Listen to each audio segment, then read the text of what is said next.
Assalamualaikum. Students, welcome to my YouTube channel Meet PK Learn. So students, today we are here with class number 7.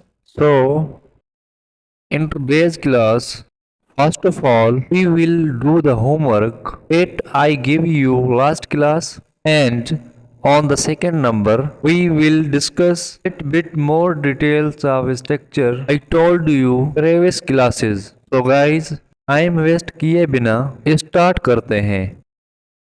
तो सबसे पहले start करते हैं हम अपना होमवर्क। आई होप सो आप लोगों ने होमवर्क किया होगा। जो होमवर्क जो अभी आपको दिखाने वाला हूँ उसको देख लीजिए, उसमें मिस्टेक्स हैं तो उसकी करेक्शन कीजिए। सो पहला क्वेश्चन है, डू यू वॉच टीवी? अब अगर तो ये क्वेश्चन हम अकेले के बारे में पूछा गया है, फिर आप कहेंगे यस आई वॉच टीवी। अगर आप अकेले नहीं हैं, आप दो या दो से ज्यादा हैं, फिर आप कहेंगे यस वी वॉच टीवी। अगर नो में करते हैं, no I don't watch TV या no we don't watch TV. तो नेक्स्ट क्वेश्चन था, do they learn English? Yes they learn English. No they don't learn English.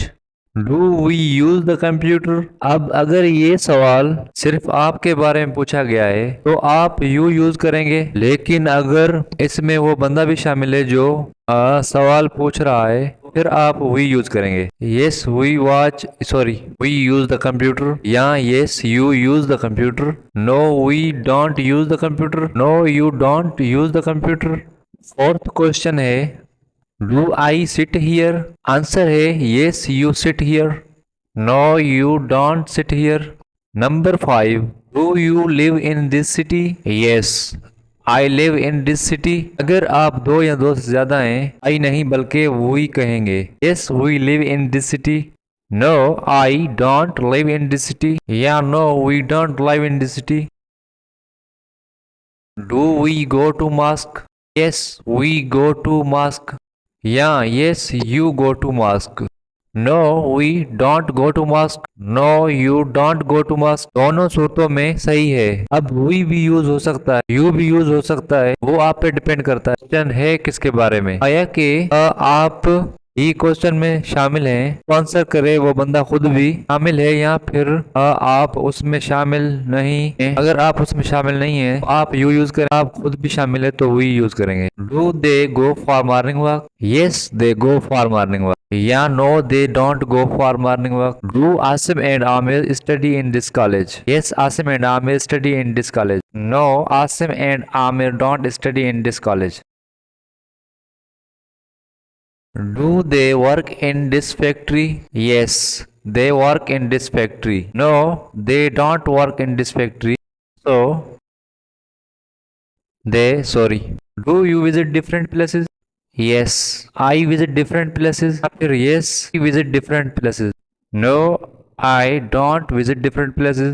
No, we don't visit different places. तो guys देखें कि हम सिर्फ एक एक दो दो वर्ड चेंज करके इन क्वेश्चन के आंसर करें। आई होप सो लोगों ने जो आंसर किए होंगे वो सही होंगे, बट अगर उनमें कोई मिस्टेक्स हैं तो गाइस इसमें से देख लीजिए। और अब हम चलते हैं अपने नेक्स्ट काम की तरफ। और नेक्स्ट हमारा काम ये था कि आज हम थोड़ी बहुत मजीद डिटेल पढ़ेंगे अपनी स्ट्रक्चर की, जो कि हम subject plus verb plus subject हमने जो डिस्कस किया था कि आज मजीद कुछ डिटेल पढ़ते हैं।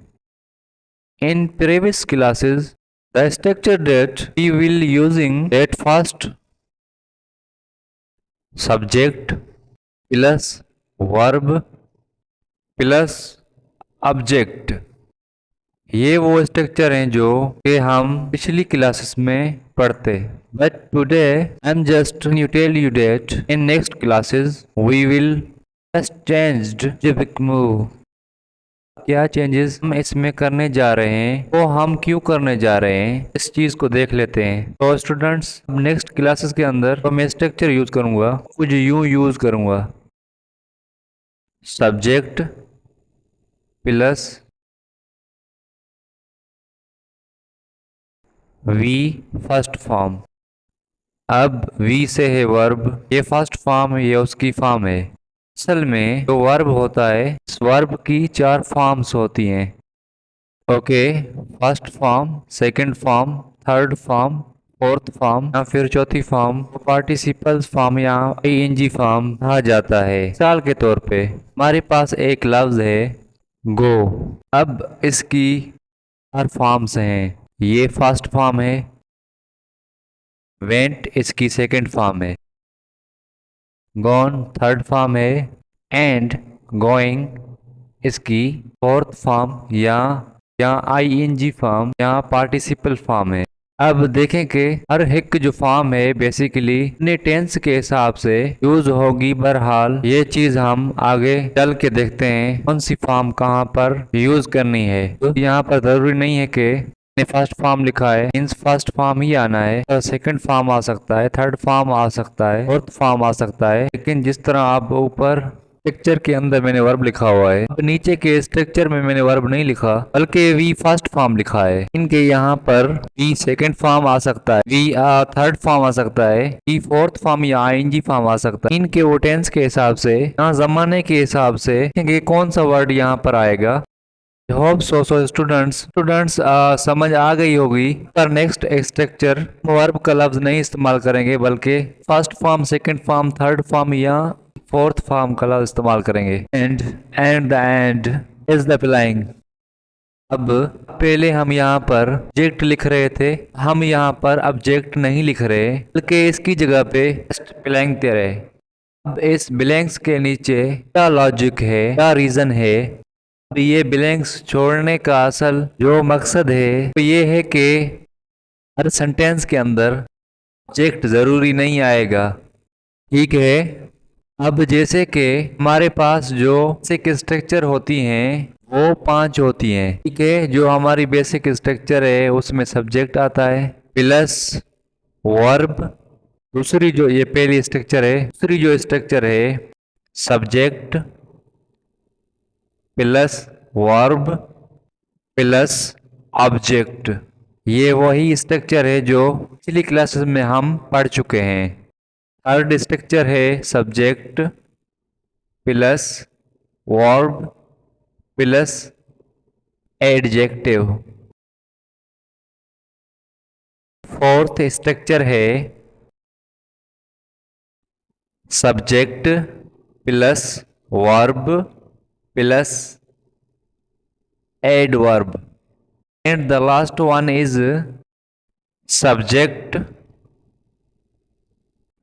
Plus verb plus noun.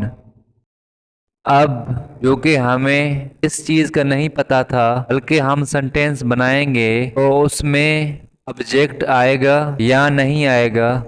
अगर नहीं आता तो इस ब्लैंक्स को देखें। ये अगर सेंटेंस है, मिसाल के तौर पे हमारे पास एक सेंटेंस है ही रन्स। अब देखें इसमें 2 चीजें हैं, इसमें एक तो सब्जेक्ट है, ठीक है, ही, और दूसरा है वर्ब रन्स। तो अब ये जो सेंटेंस है के अंदर 2 चीजें आ रही हैं, ठीक है, ही रन्स। अब इनके अंदर ऑब्जेक्ट यानी कि तीसरी चीज नहीं आ रही। ये ब्लैंक अगर छोड़ी हुई है तो अगर तीसरी चीज नहीं आती तो इस खाली जगह को छोड़ दें, इनमें कुछ भी लिखने की जरूरत नहीं है। और अगर कुछ आ रहा है ये नहीं पता होता, ऑब्जेक्ट आएगा, एडजेक्टिव आएगा, एडवर्ब आएगा, नाउन आएगा, ब्लैंक वजह से दी गई है। इन चारों चीजों से कोई भी आए अपनी मर्जी से लिख दें। अगर तो में से कोई भी नहीं आ रहा ब्लैंक को खाली छोड़ दें। तो स्टूडेंट्स आई होप सो इस बात की समझ आ गई होगी। थोड़ा सा मैं एग्जाम्पल देखकर मैं समझाता हूँ। जैसे कि हमारे पास ये 5 सेंटेंसेस है। ये बेसिकली हमने जो ये 5 सेंटेंसेस बनाए हैं ये उन सेंटेंसेस के मुताबिक हैं जो कि आपको पता ही है। He reads। अब इन सेंटेंस को आप अगर आप देखें तो इसके अंदर एक सब्जेक्ट है एंड देन वर्ब है। अब इसके आगे कुछ नहीं आ रहा। अब देखें कि ब्लैंक छोड़ी हुई है तो आगे कोई चीज नहीं आती तो आप इसको ब्लैंक को छोड़ सकते हैं। अब सेकंड सेंटेंस है ही रीड्स बुक्स। तो अब इसमें ही सब्जेक्ट है, रीड्स वर्ब है, एंड्स बुक्स जो है ये ऑब्जेक्ट है। अब नेक्स्ट सेंटेंस है ही इज स्मार्ट। ही यहाँ पर सब्जेक्ट है, इज वर्ब है, एंड स्मार्ट जो है ये एडजेक्टिव है। अब basically adjective, adverb and noun, इन तीन चीजों के बारे में अभी हमने डिस्कस नहीं किया बिकॉज ऐसी क्लास चल रही है और उसमें मैंने डिटेल नहीं बताई, बट इंशाल्लाह नेक्स्ट क्लासेस में आपको बताया जाएगा, तो फिर आपने कंफ्यूज नहीं होना। बेसिकली इस वक्त जो हमारा मकसद है सिर्फ इन स्ट्रक्चर को अंडरस्टैंड करना है। ये ब्लैंक जो मैं दे रहा हूँ ये किस मकसद के लिए ब्लैंक आ रही है। सो ही रन्स फास्ट, सब्जेक्ट है, रन्स वर्ब है, एंड फास्ट ये एडवर्ब है। Okay, so he is a doctor, he subject है, इज वर्ब है, एंड डॉक्टर जो है ये नाउन है। तो अब देखें कि यहाँ पर ऑब्जेक्ट आ रहा है, यहाँ पर एडजेक्टिव आ रहा है, यहाँ पर एडवर्ब आ रहा है और यहाँ पर नाउन आ रहा है। अब क्योंकि हमें सेंटेंस के अंदर ये नहीं पता होता कौन सी चीज इसमें से आएगी या फिर नहीं आएगी, तो ब्लैंक इस वजह से दी गई है। अगर इन चारों में से कोई चीज आ जाए यहाँ पर लिखना है, अगर नहीं आती तो आप इस चीज को छोड़ दें। सो नेक्स्ट क्लासेस के अंदर हम ये स्ट्रक्चर यूज करेंगे। आप लोगों ने ये बात ध्यान में रखनी है कि नेक्स्ट स्ट्रक्चर के अंदर first form, second form, third form, fourth form या आईएनजी फॉर्म इसमें से कोई भी आ सकती है, तो वो हम सेंटेंसेस के मुताबिक देखा करेंगे कि इसमें कौन सी फॉर्म इस्तेमाल की जाएगी। तो आई होप सो आप लोगों को जो चीज़ है वो समझ आ गई होगी। तो इंशाअल्लाह जिंदगी रही तो आप लोगों से कल मुलाकात होगी अगली क्लास के साथ। क्लास के अंदर हम यही स्ट्रक्चर यूज करेंगे। और स्टूडेंट्स, अगर आपको समझ में आई है बात, अगर आप कुछ इसमें सीख पाए हैं, प्लीज इस वीडियो को लाइक कीजिए, कमेंट्स कीजिए। अगर आपको कुछ समझ में नहीं आ रहा तो आप बिला झिझक आप मुझे कमेंट्स कर सकते हैं। एंड प्लीज आप लोगों ने अभी तक सब्सक्राइब नहीं किया तो प्लीज इसको सब्सक्राइब कीजिए और अपना बहुत सारा ख्याल रखिएगा। See you in next class. अल्लाह हाफिज।